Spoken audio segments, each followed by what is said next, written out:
as leaders of the three Western allies exchanged calls declaring the strikes a success against future use of illegal munitions. The U.S. and Russian ambassadors to the United Nations pointed fingers during an emergency session of the UN Security Council. The United States remains locked and loaded to strike Syria again in response to new chemical attacks, said Nikki Haley, the U.S. ambassador to the United Nations, who accused Russia, a key Syrian ally, of covering up for the Assad government.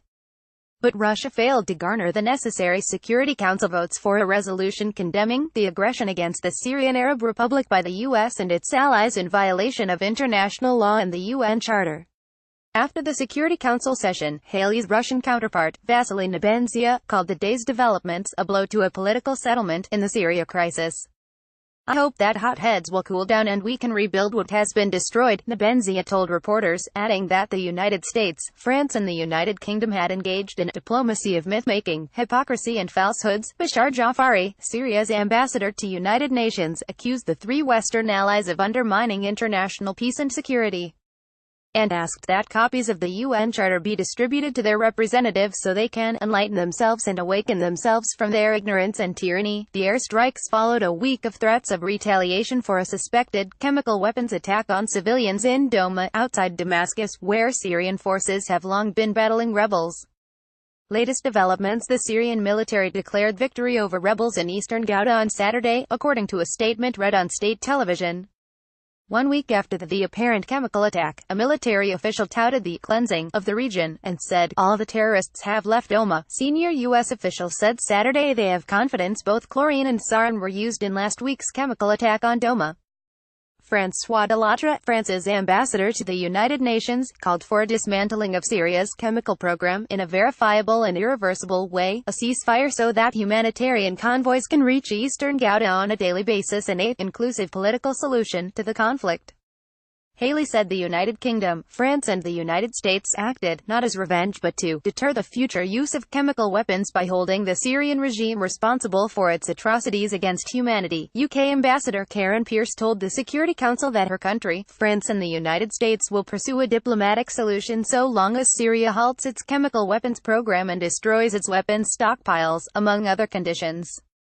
UN Secretary-General Antonio Guterres urged the states to show restraint in these dangerous circumstances and avoid any acts that could escalate matters and worsen the suffering of the Syrian people. Iran's Supreme Leader Ayatollah Ali Khamenei said the United States and its allies had committed major crime in Syria. NATO allies expressed their support for the strikes. The alliance's Secretary-General, Jens Stoltenberg, told reporters in Brussels, Belgium. The European Union foreign policy chief said the EU supported efforts to prevent the use of chemical weapons. US President Donald Trump, UK Prime Minister Theresa May and French President Emmanuel Macron, in separate phone calls, agreed that the military strikes had been a success. Members of the International Chemical Weapons Watchdog, the Organization for the Prohibition of Chemical Weapons, arrived Saturday in Damascus. The team is on a fact-finding mission to the site of the Douma attack. The Syrian Foreign Ministry called on the international community to strongly condemn this aggression, warning it would pose a threat to international peace and security as a whole, in a statement published by the state-run Syrian Arab news agency. Earlier, Syrian President Bashar al-Assad's office tweeted a video of him going to work Saturday, with the caption, "A morning of steadfastness." Danny Maki, a British-born Syrian journalist in Damascus, told CNN the strikes woke up his neighborhood. "You could tell straight away that this wasn't your average Damascus nighttime battle. It was something far bigger," he said. Still, Syrians expressed doubt the military action would change anything. "Frankly, I expected a stronger strike, especially with the blasts that I heard. At least I am glad the strikes didn't attack civilian areas," said Yasser, 28, a Damascus teacher whose last name was not used for security reasons. "I think this strike is a strong message to Assad for the chemical weapons, but I don't think Assad will change." Firaz Abdullah, a media activist recently evacuated from Ghouta, said, "It is not enough. I can describe it as, it's just a media strike." In a televised address Friday night announcing the strikes, Trump said he had decided to take action because last weekend's action by Assad were not the actions of a man, they are crimes of a monster. Instead, the strikes, the strongest concerted action yet by Western forces in Syria, were launched at 9 p.m. ET Friday as most of Europe and the Middle East was shrouded in darkness. Pentagon, precise, overwhelming and effective. Gen. Joseph Dunford, chairman of the U.S. Joint Chiefs of Staff, said the first Allied strike targeted a scientific research center in Greater Damascus involved in the development and production of chemical weapons. The second site targeted was a chemical weapons storage facility west of Homs, while the third was a chemical equipment storage facility and important command post. In a Pentagon briefing Saturday, Lieutenant General Kenneth McKenzie, the director of the Joint Staff, said the strikes would set back Syria's chemical weapons capability for years. McKenzie described the mission as precise, overwhelming and effective, adding that none of our aircraft or missiles in this operation were successfully engaged by Syrian forces. Chief Pentagon spokeswoman Dana White said the strike's success hit every target, and that the Allies took every measure to hit only the intended targets. Syrian and Russian officials gave a different assessment of the effectiveness of Syrian air defenses.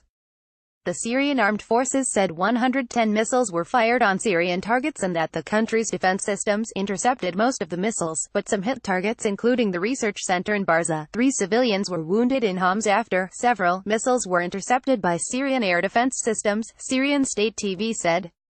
The Russian Defense Ministry said Syria had intercepted 71 out of 103 cruise missiles launched by the United States and its allies, according to the Russian embassy in London.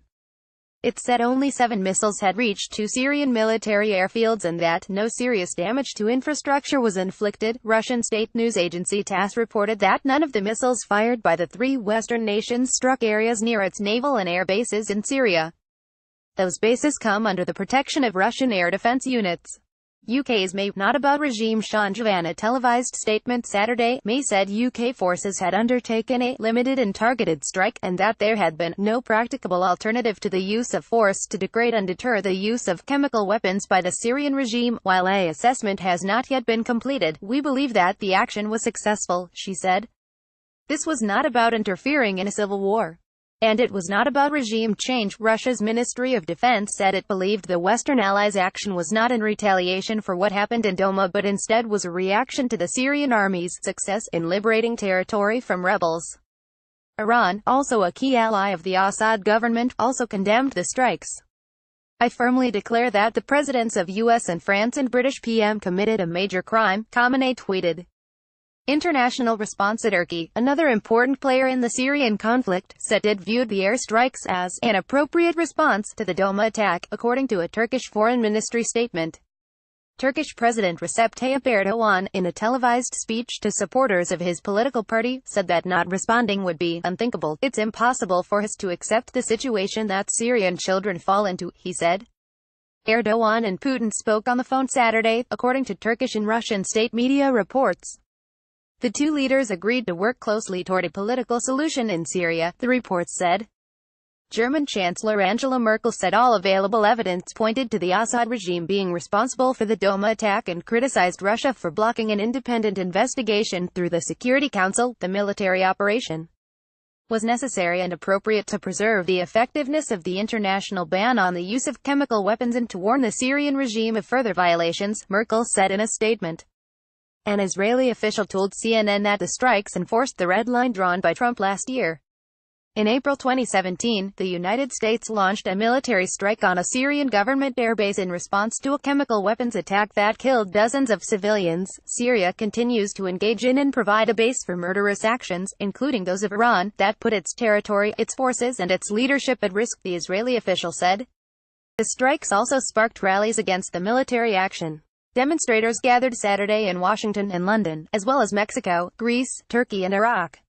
CNN's Mohammed Tawfiq Gultoishes, Ryan Brown, Sarah Mesloum-Saki, Saskia Van Dorn, Frederick Pleitgen, Milena Veselinovic, Nathan Hodge, Tamara Kiblawi and Richard Roth contributed to this report.